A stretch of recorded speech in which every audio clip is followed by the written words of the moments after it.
बिस्मिल्लाहिर्रहमानिर्रहीम। अस्सलाम वालेकुम नाज़रीन, मैं हूँ फयाज़ राजा और आप देख रहे हैं आपका अपना यूट्यूब चैनल। दोस्तों, आज के दिन की सबसे बड़ी खबर पाक भारत कशीदगी के तनाजुर में हुकूमती ब्रीफिंग है। हुकूमती ब्रीफिंग जिसमें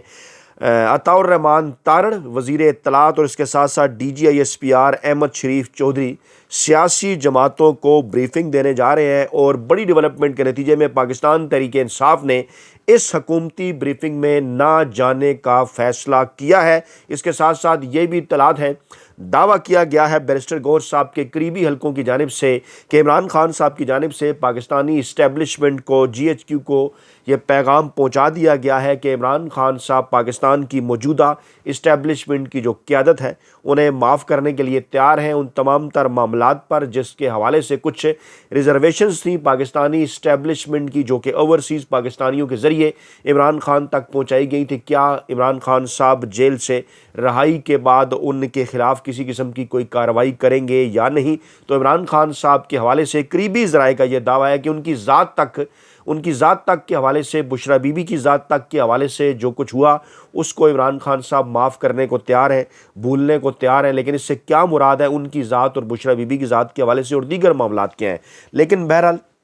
पाकिस्तान तहरीक इंसाफ का बहरहाल कोई ना कोई राब्ता पाकिस्तान तहरीक इंसाफ के बानी सरबराह इमरान खान, पाकिस्तान के मकबूल तरीन अवामी सियासी रहनुमा इमरान खान से अडयाला जेल के अंदर है। तभी तो ज़रा ये दावा कर रहे हैं कि उन रवाबित की रोशनी में पाकिस्तान तहरीक इंसाफ ने इस ब्रीफिंग के अंदर शिरकत ना करने का फ़ैसला किया है। मौक़िफ़ उनका क्या है वो भी आपके सामने रखते हैं। ख़बर जनाब RGI के वज़ारत इत्तलात के मुताबिक तमाम सियासी जमातों के रहनुमाओं को कौमी सलामती की सूरत हाल है जो मौजूदा पाकिस्तान और भारत के मामले पर उस पर ब्रीफिंग दी जाएगी, उन्हें दावत दी गई और सियासी रहनुमाओं को दिफाई तैयारियों, सफारती इक़दामात और रियासती मौक़िफ़ से आगाह किया जाएगा। और कहा जा रहा था कि इसमें पाकिस्तान तहरीक इंसाफ समेत तमाम सियासी जमात के जो रहनुमा हैं उनको जनाब इसके अंदर जो है वो दावत दी गई है। और कहा यह जा रहा था कि इस ब्रीफिंग के अंदर अताउर रहमान तारण और DGISPR लेफ्टिनेंट जनरल अहमद शरीफ चौधरी जो है वो सियासी जमातों को ब्रीफिंग देने जा रहे हैं। अब यहाँ पर एक बड़ा अहम तरीन नुकता है, इस वक्त हुकूमत का सारा बयानिया भारत के ख़िलाफ़ इस वक्त जो मौजूदा हुकूमत है, चुंतखेब हुकूमत, इसका जो सारे का सारा बयानिया है उसकी बुनियाद इमरान खान साहब के 2 बयानात हैं जो कि एक ऐसे वक्त में सामने आए जबकि पाकिस्तान के चुंतखब सदर आसिफ जरदारी, पाकिस्तान के चुंतखब वज़ीर-ए-आज़म शहबाज शरीफ और उनके रहनुमा नवाज शरीफ साहब और पंजाब की वज़ीर-ए-आला मरीम नवाज साहबा इस मामले के ऊपर मुकम्मल तौर पर खामोश थे। शरीफ कैंप और जरदारी कैंप के अंदर मुकम्मल खामोशी थी जब इमरान खान साहब के गुज़श्ता तकरीबन 100 घंटों के दौरान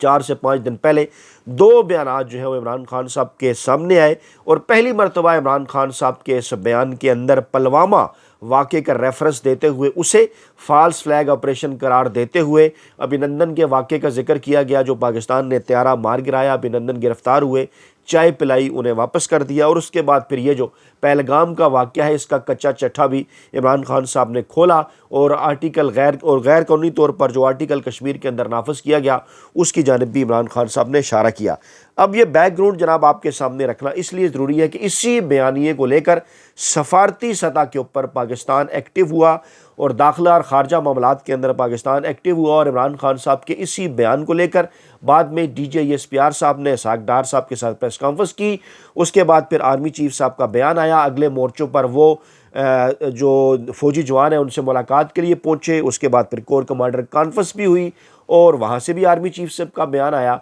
और उसके बाद फिर जनाब नवाज शरीफ का बयान, कौमी सलामती कमेटी का इजलास, इस किस्म की चीज़ों से मुसलसल इस किस्म के जो बयानात हैं वो आना शुरू हुए कि जिनकी बुनियाद इमरान खान साहब के उस नैरेटिव के ऊपर रखी हुई थी। अच्छा, इसके बाद शायद पाकिस्तानी इस्टेब्लिशमेंट की जानिब से ये बात महसूस की गई कि ये अब मौका है कि इस मौके के ऊपर सियासी जमातों को दावत दी जाए एक निचले लेवल के ऊपर और एक जूनियर शख्स अताउर रहमान तारण जैसा उनके ज़रिए उनको साथ बिठाकर DGISPR के ज़रिए सियासी जमातों को ब्रीफिंग दी जाए तो शायद पाकिस्तान तहरीक इंसाफ इसके अंदर आएगी भागी भागी और इस तरह से वो जो एक और नैरेटिव है नून लीग और पीपल्स पार्टी का, उसको जनाब वो एक नैरेटिव मीडिया के अंदर बनाने में कामयाब हो जाएंगे कि जनाब पाकिस्तान तहरीक इंसाफ को इंतज़ार था और जनाब वो देखिए किस तरह से भागम भाग आई किसी भी डील का हिस्सा बनने के लिए, जबकि पाकिस्तान तहरीक इंसाफ की जानिब से इस हवाले से जो मौक़िफ़ सामने आया वो बड़ा मानी खेज़ है। पाक भारत कशीदा सूरत हाल में पाकिस्तान तहरीक इंसाफ ने हुकूमती ब्रीफिंग में ना जाने का फ़ैसला किया और ये फ़ैसला वाज़ेह फ़ैसला उस वक्त सामने आया जब पाकिस्तान तहरीक इंसाफ की जो सियासी कमेटी है उसका जनाब इजलास हुआ और पाकिस्तान की सबसे बड़ी जो अपोजिशन जमात है इस वक्त पाकिस्तान तहरीक इंसाफ, उसने हुकूमती ब्रीफिंग में ना जाने का फ़ैसला किया और कहा कि पाकिस्तान तहरीक इंसाफ इस हुकूमती ब्रीफिंग में शिरकत नहीं करने जा रही। सियासी कमेटी पाकिस्तान तहरीक इंसाफ का ये जो इजलास था, इसके एलामिये के मुताबिक पाकिस्तान तहरीक इंसाफ ने हमेशा हर किस्म की दहशतगर्दी की मजम्मत की है। इमरान खान ने कौम के नाम पैगामात में जो कि 100 घंटे पहले आए 2 मुसलसल बयानात पैगामात, उसमें भी उन्होंने दहशतगर्दी की मजम्मत की। एलामिये में कहा गया कि इमरान खान ने कौमी यकजहती इत्तेहाद और दाखिली इस्तेहकाम की ज़रूरत पर जोर दिया है और कौमी यकजहती इत्तेहाद से क्या मुराद है वो इमरान खान साहब ने अपने बयान में वाज़ेह कर दिया कि इसके बावजूद ये फार्म 47 की एक जाली हुकूमत है, लेकिन भारत के ख़िलाफ़ इस वक्त हम जो पूरी पाकिस्तानी कौम है वो क्योंकि इकट्ठी है तो इस वक्त हम अपने इदारों के साथ खड़े हुए हैं। फिर उन्होंने दाखिली इस्तेहकाम की ज़रूरत पर जोर दिया। अब इस दाखिली इस्तेहकाम का भी जिक्र इमरान खान साहब ने अपने उस बयान के अंदर, अपने उस पैगाम के अंदर भी किया था, जिसमें वाज़ेह किया गया था कि मौजूदा सूरत हाल के अंदर इस फार्म 47 की हुकूमत और उसके हैंडलर्स के ज़रिए पाकिस्तान तहरीक इंसाफ के ख़िलाफ़ जो मुसलसल इक़दामात गुज़श्ता 2-3 बरसों से जारी हैं वो पाकिस्तान के अंदर दाखिली इस्तेहकाम पैदा नहीं होने दे रहे। और जब तक आप इस किस्म के इक़दामात उठाते रहेंगे नाजायज़, गैर कानूनी और गैर आइनी, पाकिस्तान में दाखिली सियासी इस्तेहकाम मुमकिन नहीं है, लेकिन बैरूनी जारियत की सूरत में मुल्क के दिफा के लिए सफ़े अव्वल में होंगे। ये बड़ा वाज़ेह पैगाम था इमरान खान साहब का। जो PTI का एलामिया है वो ये कह रहा है कि पाकिस्तान तहरीक इंसाफ ने भारतीय प्रोपेगेंडे पर असूली मौक़िफ़ को कौम के सामने रखा। जी हाँ, वही असूली मौक़िफ़ जो कि असल में इस मौजूदा चुंतखब हुकूमत या चुंतखब सदर आसिफ जरदारी, चुंतखब वज़ीर-ए-आज़म शहबाज शरीफ या फिर उनके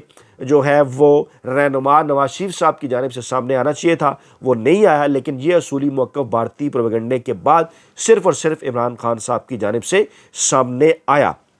अब जनाब कहा यह जा रहा है कि पाकिस्तान तहरीक इंसाफ जब इस फैसले पर पहुंची कि वो जनाब ऐसे किसी इजलास के अंदर शिरकत नहीं करने जा रही, तो फिर उनका मतमे नज़र क्या था, उनका मुतालबा क्या था। पाकिस्तान तहरीक इंसाफ का मुतालबा है कि हुकूमत फिलफोर आल पार्टीज़ कॉन्फ्रेंस बुलाए जिसमें शिरकत के लिए इमरान खान साहब को भी दावत दी जाए। अब तो आवाज़ें पीपल्स पार्टी के अंदर से भी उठना शुरू हो गई। नबील गबोल ने भी कह दिया कि अगर कोई सिक्योरिटी इशूज़ हैं तो आल पार्टीज़ कॉन्फ्रेंस अडयाला जेल के अंदर भी मुनक्कद की जा सकती है। इमरान खान साहब की शिरकत आल पार्टीज़ कॉन्फ्रेंस के अंदर जो है वो ज़रूरी है। अब इसी किस्म का बयान जो है वो पाकिस्तान तहरीक इंसाफ के प्लेटफार्म से भी सामने आया जब इनकार किया पाकिस्तान तहरीक इंसाफ ने ऐसी किसी ब्रीफिंग पर जाने से जो कि अता तारड़ साहब या DJSPR साहब दे रहे हैं। तो शिबली फराज साहब ने कहा कि वज़ीर-ए-आज़म और अस्करी क़यादत आल पार्टीज़ कॉन्फ्रेंस में तमाम सियासी क़यादत को बुलाएं। उन्होंने कहा कि जनाब इस वक्त ज़रूरत इस बात की है कि तमाम जमातों की आल पार्टीज़ कॉन्फ्रेंस हो जहाँ पार्टी सरबराहों को इस मामले पर ब्रीफ किया जाए और इतने बड़े इशू को इतने जूनियर लेवल पर लाना, इसकी अहमियत को कम करना है। जी इसी जानिब हमने इशारा किया कि इस जूनियर सतह के ऊपर के जहाँ जो है वो वफाकी वज़ीर इत्तलात अताउर रहमान तारड़ और DJSPR सब इस मामले पे सियासी जमातों को ब्रीफिंग दे रहे हैं। मामला इंतहाई अहम तरीन नौइयत का है, इसलिए इतने बड़े इशू को इतने जूनियर लेवल पर लाना इसकी अहमियत को कम करता है। शिबली फराज का कहना था कि ये अता तारड़ के लेवल की बात नहीं है। अगर ये मामला इतना संजीदा है जो कि हुकूमत भी जिक्र कर रही है जिसका, तो फिर ये सब कुछ आला सतह पर करना होगा और बेहतर होगा कि सबसे आला ओहदों पर बैठे अफराद इस ब्रीफिंग का हिस्सा हों। जी हाँ, डेफिनेटली उनका इशारा चुंतखब वज़ीर-ए-आज़म शहबाज शरीफ की जानिब है, चुंतखब सदर आसिफ जरदारी की जानिब है, नवाज शरीफ की जानिब है, पाकिस्तान के मकबूल तरीन अवामी सियासी रहनुमा इमरान खान साहब की जानिब है, आर्मी चीफ साहब की जानिब है, इसके साथ साथ जनाब DJSI की जानिब है। जनाब ऐसे माहौल के अंदर सब आला ओहदों पर बैठे हुए अफराद जो हैं इस मीटिंग का हिस्सा हों। और इमरान खान साहब की अहमियत तो इसलिए भी दो चंद हो जाती है कि इस वक्त वो 3 करोड़ से ज़ायद वोट हासिल करके 8 फरवरी 2024 के इलेक्शन के अंदर पाकिस्तान के मकबूल तरीन अवामी सियासी रहनुमा है। और अब तो भारतीय चैनल्स भी ये बात कहने पर, इंटरनेशनल चैनल भी ये बात कहने पर मजबूर है कि जनाब पाकिस्तान के अंदर इतनी मकबूलियत जो है वो 1945-46 के इलेक्शन में कायद आज़म मोहम्मद अली जिन्ना को भी नहीं मिली। कतन इस हमारी बात का मकसद कोई कायद आज़म मोहम्मद अली जिन्ना का जो है वो रुतबा कम करना या उनकी अहमियत कम करना नहीं है, अपने अपने दौर और वक्त की बात है। इमरान खान साहब जिस इस वक्त तारीखी तौर पर जितने मकबूल हैं वो जनाब जुल्फ़िकार अली भुट्टो और नवाज शरीफ और बेनज़ीर भुट्टो का तो उनके साथ किसी किस्म का कोई कंपैरिजन ही नहीं किया जा सकता। अब लोग इमरान खान साहब का कंपैरिजन सिर्फ पाकिस्तान बानिए पाकिस्तान कायद आज़म मोहम्मद अली जिन्ना के साथ जो है वो कर रहे हैं। अब ऐसी सूरत हाल के अंदर जब एक ब्रीफिंग होती है तो उस ब्रीफिंग के अंदर अगर पाकिस्तान के मकबूल तरीन अवामी सियासी रहनुमा को ना बुलाया जाए तो उसकी अहमियत क्या रह जाती है। इसलिए पाकिस्तान तहरीक इंसाफ ने इसमें जाने से साफ इनकार कर दिया और कहा जनाब उन्होंने कि आल पार्टीज़ कॉन्फ्रेंस बुलाएं जिसमें आप इमरान खान साहब को भी इसके अंदर जो है वो शमूलियत की दावत दें। दूसरी जानिब जनाब बैनुल-अक़वामी सतह पर एक्टिविटीज़ हैं, 3-4 मुल्क जो है वो एक्टिव हो गए हैं जनाब, और इनके अंदर मलेशिया है, तुर्की है, ईरान है, मस्कत है। और इस वक्त कहा यह जा रहा है कि पाक भारत टेंशन ही है तमाम तर मामलात का तनाजुर, लेकिन इमरान खान साहब से पाकिस्तानी इस्टेब्लिशमेंट जो डील करना चाहती है यकीनी तौर पर उस हवाले से भी दोस्त ममालिक को कहा जा रहा है कि इमरान खान साहब से इस मौका के ऊपर आप हमारे मामलात बेहतर बनाएं। स्विट्ज़रलैंड ने पहलगाम वाक़े पर गैर जानबदाराना तहकीकात में ताउन की पेशकश की है और इसहाक डार जो चुंतखी वज़ीर ख़ारजा हैं उनसे टेलीफोन के ऊपर बात हुई जो है वो स्विस वज़ीर ख़ारजा की, और उन्होंने कहा जनाब कि हम इसके अंदर जो है वो तावन करने के लिए तैयार हैं अगर भारत इस मामले की कोई तहकीकात जो है वो चाहता है। दूसरी जानिब जनाब इसी तरह से जो है वो जो वज़ीर दाखिला है मोहसिन नकवी साहब वो पहुँचे हैं मस्कत और वहाँ पर उन्होंने सेक्रेटरी दाखिला से मुलाकात की है और मस्कत के सेक्रेटरी दाखिला के साथ मुलाकात के अंदर भी यकीनी तौर पर जो है वो इमरान खान साहब के कुछ मुश्तरका दोस्तों के ज़रिए उन तक जो है वो NRO का या डील का एजेंडा पहुँचाना है, कोई मन्नत तरला उनका करना है कि इस अहम तरीन मामले के ऊपर वो जनाब हमारे साथ कोई NRO या डील करने के लिए तैयार हो जाए। ईरानी वज़ीर ख़ारजा अब्बास अरागची वो भी कल पहुँच रहे हैं, पाकिस्तान का दौरा कर रहे हैं। उनके मुतल्लिक भी यही इत्तलात है कि जहाँ वो पाक भारत टेंशन के हवाले से बात करेंगे वहीं उनकी जानिब से भी ये मशवरा क्योंकि दिया गया था ईरान की जानिब से कि पाकिस्तान में सियासी इस्तेहकाम के लिए आप पाकिस्तान तहरीक इंसाफ के ऊपर जो केसेस आपने नाजायज़ बना रखे हैं वो ख़त्म करें, इमरान खान साहब को जो है वो रहा करें, तभी मामलात इस मामले के ऊपर आगे बढ़ सकते हैं। इसके साथ साथ जनाब मलेशिया से को आगाह किया है पाकिस्तान ने, भारतीय प्रोपेगेंडे से मलेशिया के साथ रब्ता हुआ है, वहाँ से भी यही मशवरा मिला पाकिस्तान को मलेशियन वजारत ख़ारजा से भी कि आप मुल्क के अंदर सियासी इस्तेहकाम पैदा करें और उसके लिए ज़रूरी है कि मुल्क की जो मकबूल तरीन अवामी सियासी जमात है उसके रहनुमा के साथ आप अपनी टेंशन कम करें। इसी तरह से जनाब जो रूस के अंदर पाकिस्तानी सफ़ीर हैं उन्होंने जब ये बयान दिया कि भारत के पाकिस्तान पर हमले की मनसूबबंदी के इंटेलिजेंस शवाहिद मौजूद हैं तो वहाँ भी उनके करीबी ज़राए का ये कहना है कि रूसी इंतज़ामिया की जानिब से भी पाकिस्तान को यही मशवरा दिया गया कि आप अपने जो दाखिली सूरत हाल है, सियासी सूरत हाल है, दाखिली सियासी सूरत हाल उसके अंदर बेहतरी लाएँ अगर आप भारत के साथ बराबरी की सतह पर अपने ताल्लुकात मामलात बेहतर करना चाहते हैं, क्योंकि इमरान खान जैसा मकबूल तरीन अवामी सियासी रहनुमा ही आपके इन मामलात को भारत के साथ बराबरी की सतह पर आगे बढ़ा सकता है। फिर जनाब इसके साथ साथ तुर्क जो इंतज़ामिया है उनका भी जो तुर्क क़यादत है उनकी जानिब से भी ये मशवरा दिया गया। तुर्की का जंगी बहरी जहाज़ उसकी आमद हुई पाकिस्तान के पानियों के अंदर, कराची बंदरगाह वह पहुँचा और ये भी एक सिंबॉलिक पैगाम था कि हम जनाब आपके साथ हैं। और ये इत्तलात है कि तुर्की की जानिब से भी पाकिस्तान की जो मौजूदा अस्करी और सियासी क़यादत है उन्हें जनाब इसी किस्म का जो है वो मशवरा दिया गया है कि जनाब आप पाकिस्तान की मकबूल तरीन अवामी सियासी जमात पाकिस्तान तहरीक इंसाफ और इमरान खान साहब के साथ जो अपने ताल्लुकात हैं वो बेहतर बनाएं। ऐसी सूरत में ही पहलगाम वाक़े के बाद जो भारतीय प्रोपेगेंडा है उसका तोड़ किया जा सकता है। और अब ये बात तो बड़ी वाज़ेह है मुसलसल, क्योंकि जो बैनुल-अक़वामी मीडिया है, इंटरनेशनल मीडिया है, भारतीय मीडिया है, वो इमरान खान साहब के इस बयान को लेकर जो कि 5 दिन पहले आया पहलगाम वाक़े के हवाले से, पुलवामा वाक़े के हवाले से, मकबूजा कश्मीर की सूरत हाल के हवाले से, और इस वक्त जो TV चैनल की नशरियात हैं, मैं देख रहा था ARY, जियो और डान, इनकी नशरियात भी बेस करती हैं इमरान खान साहब के उसी बयान के ऊपर। अगरचे इन्होंने इमरान खान साहब का बयान तो नहीं चलाया, ज़्यादती की किसी के कहने के ऊपर इमरान खान साहब का बयान इन्होंने पाकिस्तानी अवाम के सामने नहीं रखा, लेकिन ये रोक नहीं सकते क्योंकि पूरी दुनिया ने यह बयान जो है वो चलाया, पाकिस्तानियों तक ये बयान तो पहुँच चुका है। लेकिन जो ट्रांसमिशन इस वक्त चल रही है, जो मोदी के नज़रिए या RSS के ऊपर जो है वो ARY इस वक्त तफसीलात चला रहा है, या डॉन चला रहा है, या जंग चला रहा है, जियो चला रहा है, और तमाम के तमाम इमरान खान साहब के बयानात से अखज़ की गई हैं। आपको याद होगा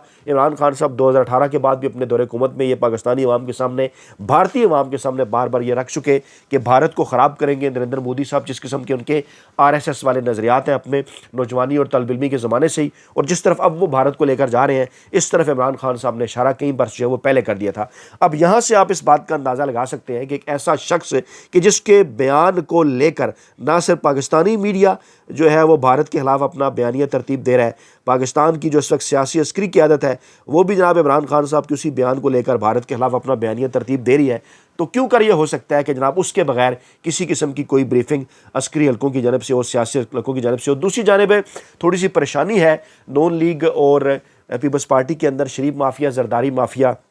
इस किस्म की खबरें उनके व्हाट्सएप ग्रुप के अंदर चल रही हैं। सवाल पूछे जा रहे हैं कि क्या इस्लामाबाद के अंदर हवाओं का रुख तब्दील हो गया है, जो कि अदलिया से की जानिब से चंद फैसले आ रहे हैं। नईम अख्तर अफ़गान जिनके ऊपर काफ़ी डिपेंडेंट थे पाकिस्तान के कुछ हल्के, उनकी जानिब से एजाज चौधरी साहब की ज़मानत दी गई। कुछ दीगर अहम तरीन केसेस भी अगले हफ्ते supreme court, Lahore high court, Islamabad high court में लगने जा रहे हैं। तो थोड़ी सी परेशानी तो बहरहाल रवायती माफिया को है कि क्या जंग के इस माहौल के अंदर इमरान खान साहब की हमायत के हवाले से एक माहौल जो है वो जनाब बनता हुआ नज़र आ रहा है, और क्या हवाओं का रुख वाकई तब्दील हो गया है। इस हवाले से बाकायदा तौर पर जो चीज़ें हैं अगले 72 घंटों में वाज़ेह हो जाएंगी। अपना बहुत ख्याल रखिएगा, दुआ में याद रखिएगा। नई वीडियो के साथ जल्द हाजिर होंगे। अल्लाह ने के बाद।